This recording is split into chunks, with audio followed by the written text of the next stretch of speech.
One of the grandest scientific tools ever made by mankind is called an atom smasher.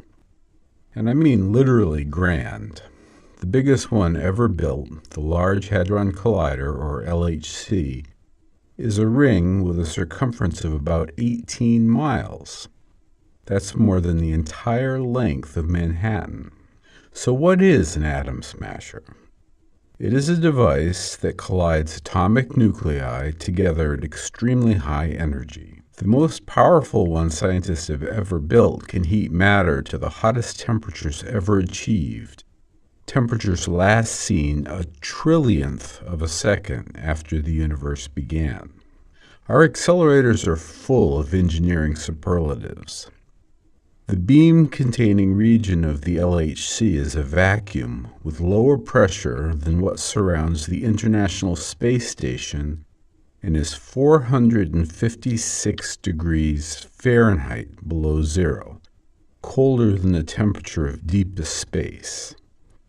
A previous accelerator sitting in the LHC tunnel holds the world record for velocity, accelerating an electron to a speed so fast that if it were to race a photon of light, it would take about 14 minutes for the photon to get a lead of about 10 feet. If that doesn't impress you, remember the photon is the fastest thing in the universe. It goes about 186,000 miles per second. So how do these subatomic particle accelerators work? Well, they use electric fields.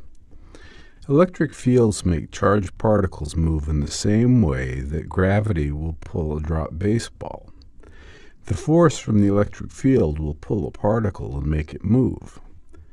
The speed will continue to increase until a charged particle is moving incredibly fast. A simple particle accelerator can be made by hooking two parallel metal plates to a battery.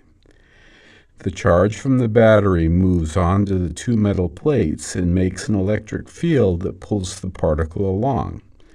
And that's it. You've got a particle accelerator. The problem is that an accelerator built this way is very weak. Building a modern accelerator like the LHC this way would take over 5 trillion standard D-cell batteries. So scientists use much stronger batteries and put them one after another.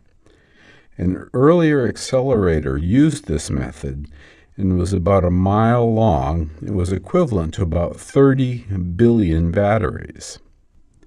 However, to make an accelerator that is equivalent to 5 trillion batteries would require an accelerator 150 miles long.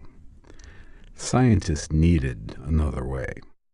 While electric fields will make a particle go faster, magnetic fields make them move in a circular path.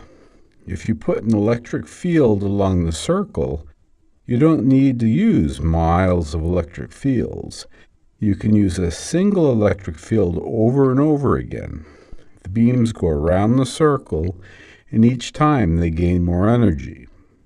So very high-energy accelerators consist of a short region with accelerating electric fields combined with a long series of magnets that guide the particles in a circle. The strength of the magnets and the radius of the circular path determines the maximum energy of the beam. Once the beam is zooming along, then the real fun begins, the smashing. The reason physicists want to get those particles moving so fast is so they can slam them into one another. These collisions can teach us about the fundamental rules that govern matter, but they'd be impossible without the feat of engineering that is the particle accelerator.